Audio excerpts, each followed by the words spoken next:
Ma'am Net, kamusta po kayo dyan sa Singapore? Okay lang po. Okay naman kayo, ma'am? Nakakalabas po ba kayo? Nakakapagpahinga pa? Opo, may freedom naman pong lumabas. Okay. Day off naman po. Okay. Simula kailan pa kayo na dyan sa Singapore, ma'am? Since 2014 pa, ma'am. Ang tagal na din. Na po. Kailan po kayo huling nakauwi sa Pilipinas? Last year lang po, ma'am, 2022, kasi inayos ko po yung problema na yan. Pero hindi po kasi umarap yung lalaki sa barangay, which is 2 beses na po namin siyang ipinatawag. Pero dinedma po niya yung sumo ng barangay. Okay. Sige, ma'am. Itong si Sir Jerry, gaano po kayo katagal na naging magkarelasyon? Masabi na lang po ng 12 years. Halos 16, 17 years old lang po ako noon. 33 years old po niya. Hiwalay po siya sa asawa. Tapos may anak po siyang isa. Tapos, bali, sa other side po, sabi niya sa akin dati, okay na sa kanilang makipag-relasyon, wala nang pakilamanan. So, okay naman, naging okay lang po ako doon kasi akala ko may peace of mind naman na po. Okay. Kaya pumayag po ako nakipag-relasyon. Okay. So, bukod po dito sa bahay na ating pinag-uusapan, meron pa po ba kayong ibang mga ari-arian na inyong naipundar pareho ni Sir Jerry? Halos galing po kasi yung mga padala ko kasi ma'am, puro plano yung mga gamit po lahat sa bahay. Halos kompleto na po. Mga tricycle po. Yung isa pong motor na binigay niya sa akin last year as a partial po dapat dun sa sa pinag-usapan namin. Kailan niyo po na ipatayo itong bahay na pinag-uusapan natin? Nagsimula po kami ma'am 2019. Kailan po nabuo yan, ma'am? Halos natapos po siya ng 2021 po. Mga ganun po. Okay. At sa pagbuo niyo po ng bahay na yan, ano po ba ang naging usapan niyo ni Sir Jerry? Wala naman po siyang naiprapromise sa akin kasi hindi naman po kami pwedeng magpakasal dahil on the way daw po yung annulment ng ex niya. Sa, So, nasa PAW daw po yun. So, hindi po ako nag-ano po na kasal. Basta okay lang po sana yung namin, samahan namin. Okay. Bakit kayo naghiwalay, ma'am? Lagi pong problema pagdating sa pagpapadala sa pera, may audit po na gano'n, pati yung pagbibigay ko sa pamilya ko, naka-question niya, pati sa papa ko. Lagi po kasing ganun, ma'am, every month. Halos hindi naman po ako palagi nagbibigay sa papa ko. Bakit daw naging ganyan, ganun. Sabi ko, syempre, ako yung nakakaluwag. Ako yung magbibigay sa papa kasi nag-iisang magulang na lang namin.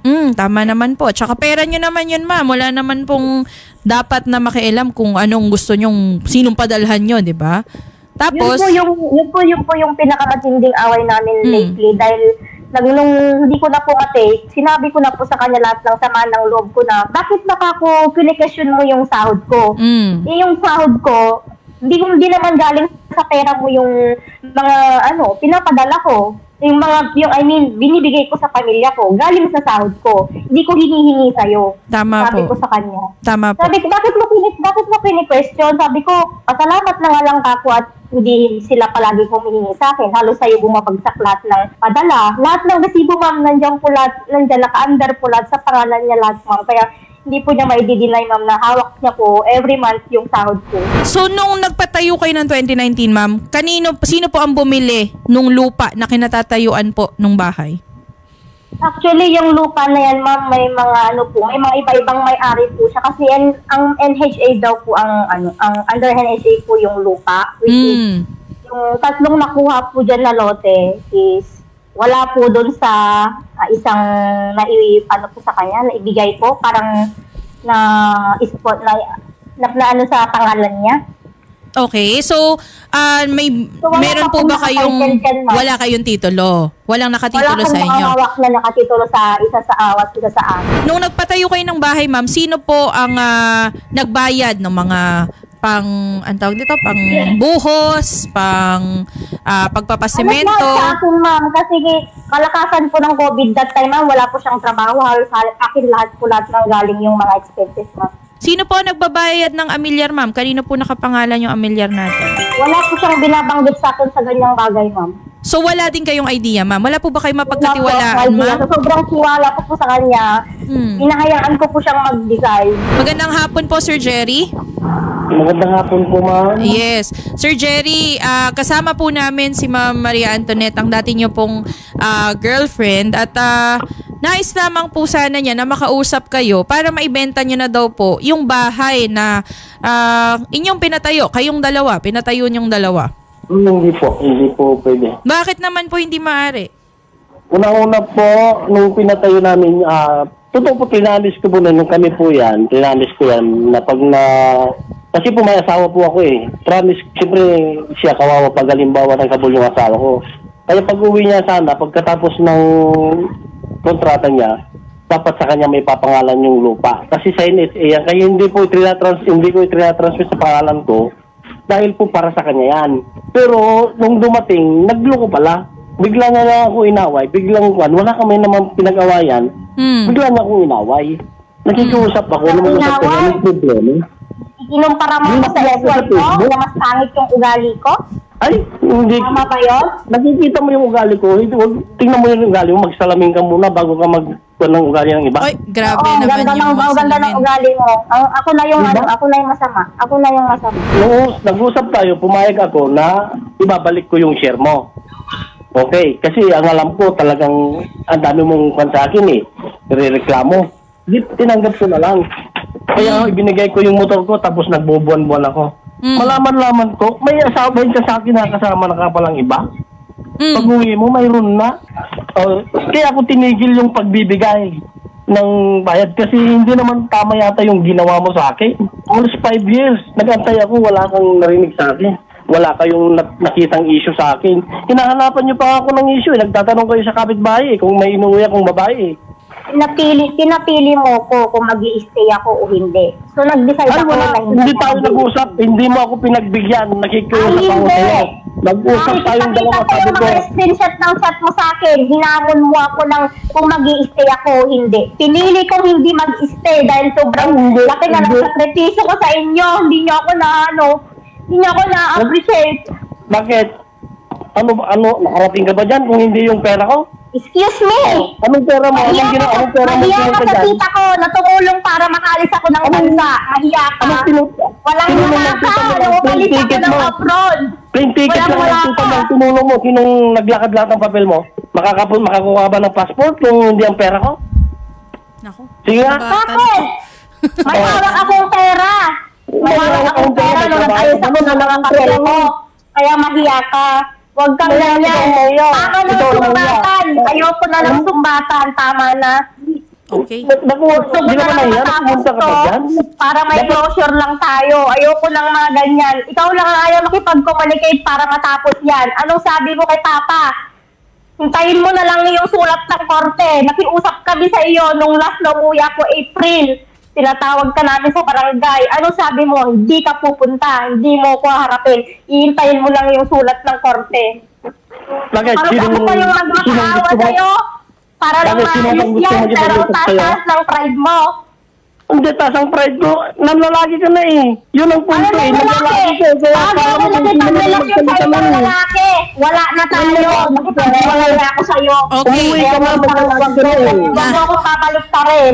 Ako ang nagsakripisyo, tapos ako ang mawawalan? Pakiulit? Hindi lang ikaw ang nagsakripisyo, pati ako. Okay. Ayaw mo naman paliwanag na yan. Pera lang ako. Nilalang mo lang yung pera ko? Ang hirap-hirap dito sa abroad. Akaalam mo yan, nag-abroad ka.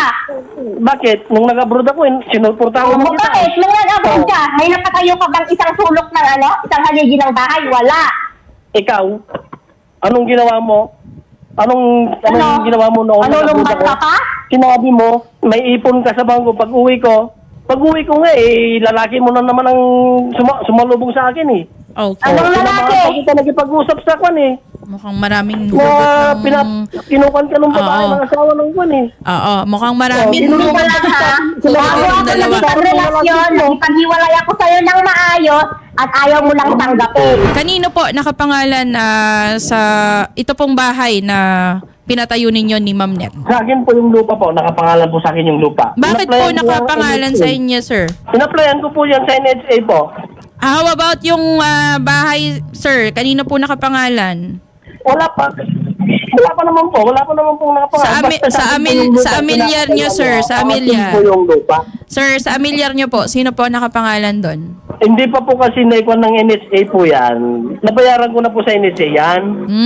Binata pa lang ako noon yan, hinuhulog-hulugan ko na sa NSA. Hindi ko naman inaangkin yun. Ano sabi ko sa'yo, kunin ko lang yung mga parte ko. Wala akong inaangkin na galing sa'yo. Okay. Ang sinasabi ko lang, yung mga nagastos ko lang ang kukunin ko. Hindi, sinabi ko naman sa'yo na hindi ko aangkinin yan. Mag-uusap tayo ng maayos. Ang pundo ko, yung buhay ko na sinira mo. Sir Jerry, ito lang naman po ang akin unang-una po sa lahat, whether magkaroon po ng ibang boyfriend, kinakasama, asawa, si Ma'am Net, karapatan po niya yon, hindi po kayo kasal. Okay? Wala akong problema po. Ayun na nga, sir. So wag na po nating, Sir Jerry, so wag na po nating balikan yung parte na meron na po siyang bagong kinakasama, may bago na siyang boyfriend or kung ano pa man dahil hindi naman po kayong kasal na dalawa at in fact, meron nga po kayong existing na may bahay din or asawa. So kung si Ma'am Net po ay gusto na po talaga niya na mag-move on at meron na po siyang ibang kakasamahin, karapatan din po niya yon. So okay lang po yon, okay? Wag na po tayong so wag na po tayong mag-rehash kumbaga ng inyo pong kasi sinasabi niyo sir ng lalaki, technically hindi siya ng lalaki kasi hindi nga po kayo kasal, hindi nga kayo pwede magsama kasi kasal pa po kayo sa kayo Pilipino po. Pero kasal kasi kayo sa Sir, bilang Pilipino, ma'am. Sir, bilang may asawa po, kinakasawa po, bigla pong Sir, in fact, mali po yung ginawa ninyo kasi po meron po kayong existing na marriage. Ayon po sa ating batas, kung kayo po ay may kasal, 'di ba? Kung kasal po kayo, hindi po kayo pwedeng makisama sa ibang tao. So, in short, karapatan po ni Ma'am Net na mag-move on sa ibang lalaki kung yun po talaga ang kanyang nais. So, sir, mag-focus tayo doon sa pagbebenta ng lupa. Marami po kasing resibo dito si Ma'am Net na talaga namang nagpadala siya at meron po siyang katunayan na sa inyo po niya pinadala. Ayan, nakalagay.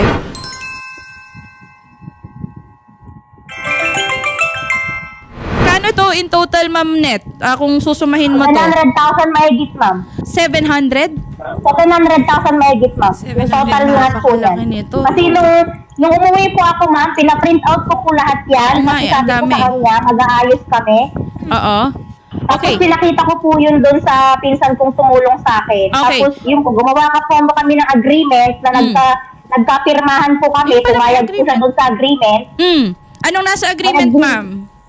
Nandyan po lahat, ma'am, nandyan po lahat sa boyfriend ko, ma'am, yung mga papel, mga pinag-anuhan po namin, mga nakapirma po siya doon, nakapirma din po ako, na pumayag po kami both side. Na ano po ang pagkasunduan doon? Hindi po siya sumunod doon sa kasunduan na hindi po siya magpapayag sa akin, may karapatan po ako dyan sa bahay.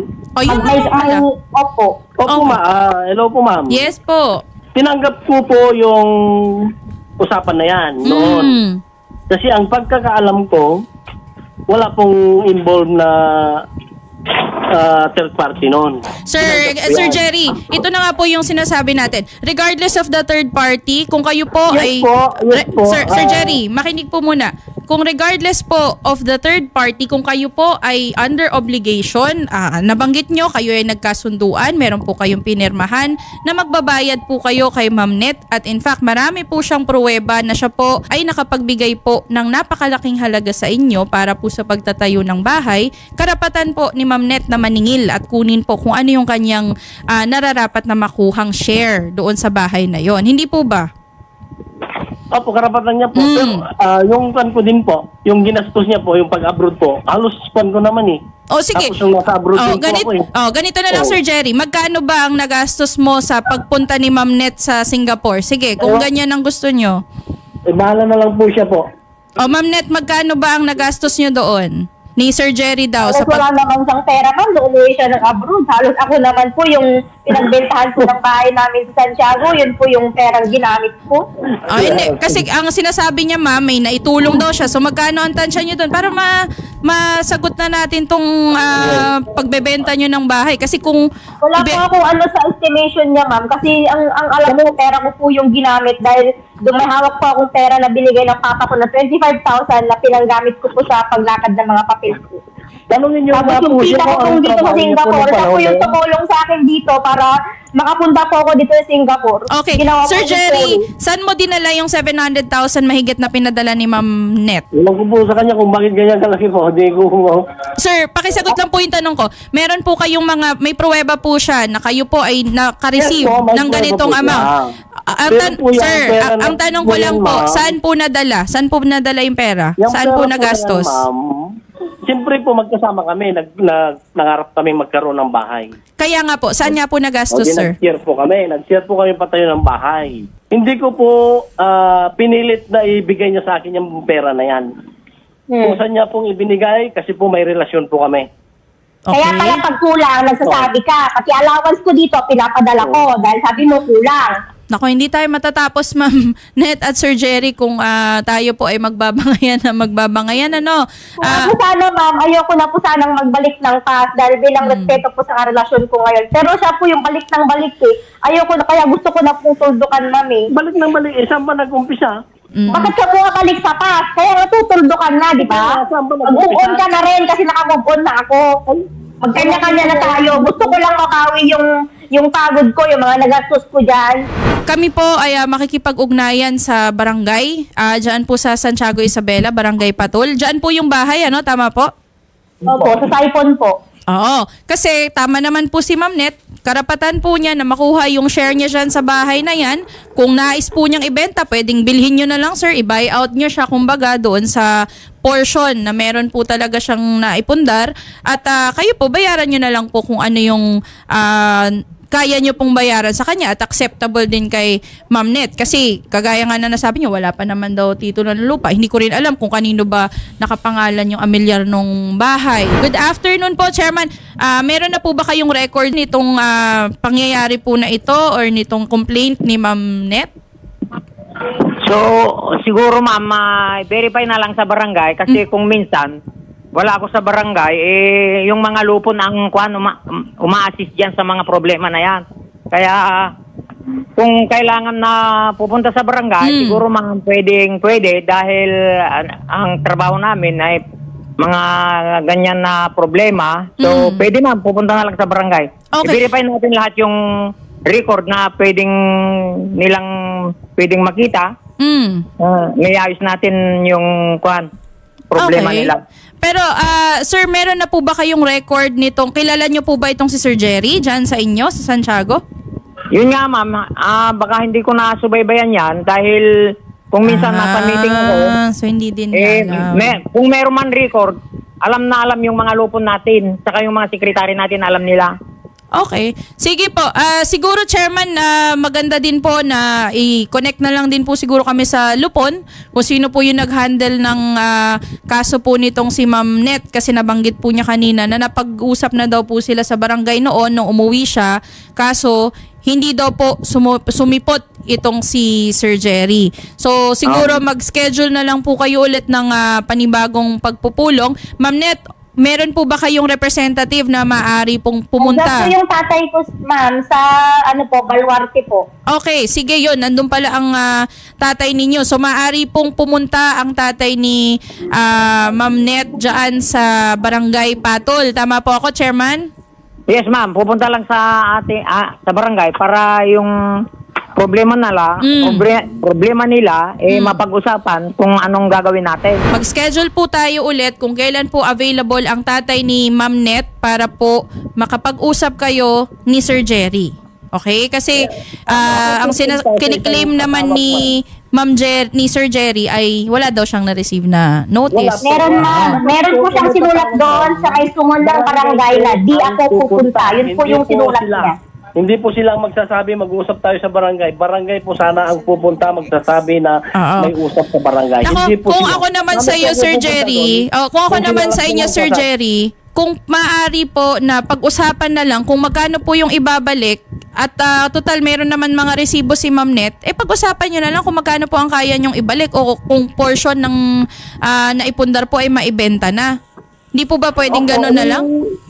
Balik na rin po yung mga... Walang problema dun, sir. Mukha namang, kung kayo po ay may resibo din, si ma'am may resibo. So, kung kayo ay... 2013 pa lang po nun eh. Oh, kung may resibo din kayo, sir. Ako ganun po eh. Sir Jerry, kaya nga po sinasabi maglatagan kayo ng resibo, Oo. maglatagan kayo ng ebidensya. Lahat, sir, ilalatag pag-uusapan po para patas sa inyo, para patas din kay Ma'am Antoinette. Kasi siya, ang dami niya. 700,000. Ang kapal nung ipinasa niya, sir. Puro pera niya yung nakalagay dito, di ba? So, ganun na lang siguro, Sir Jerry. Pag-usapin muna natin sila. At kami po ba, Sir Jerry, ay makakaasa na susulpot po kayo? Pag barangay po ang nagpatawag po, hindi po yung sabi-sabi lang po nila. Sige po, wala pong problema. Gusto ko lang po sana yung makipag-cooperate na lang para masuldukan na lang po at para magkaroon kami ng peace of mind po pareha. Yun lang po. Tama po ba yung ganung gagawin mo sa isang tao? Nangarap kayong dalawa, magpadala ka, mag-ipon para tapos nung ayaw mo na, bigla mo na lang kukunin kung anong bagay na ibinigay mo. Sir, babalik tayo sa zero. Sir, ito, Sir Jerry, ha?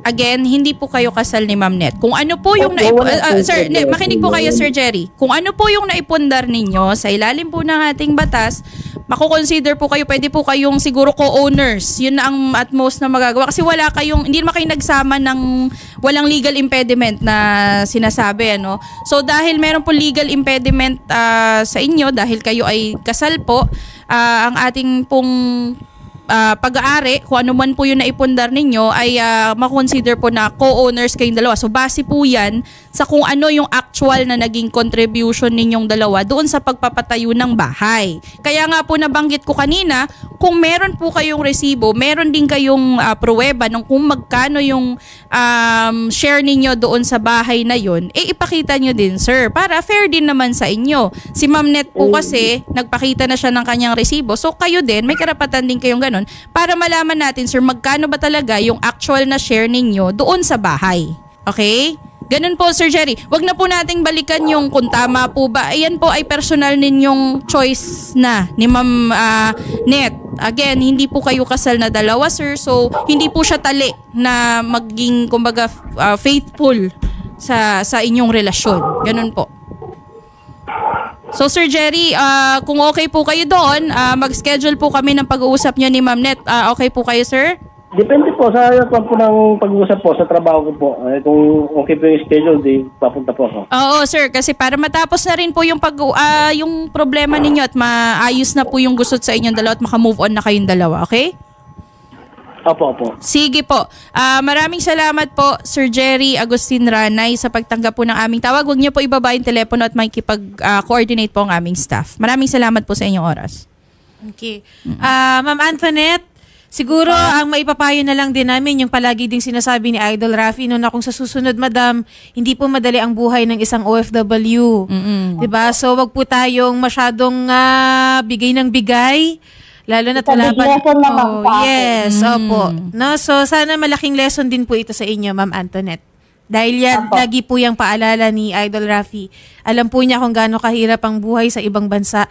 So kung kaya, ipunin nyo na lang po yung pera. Kapag nakauwi na po kayo dito, saka nyo po iano yung pera kung kanino nyo po gustong ipagastos. Di po ba, madam? Kung sa magulang niya, di magulang. May family naman po kayo, okay?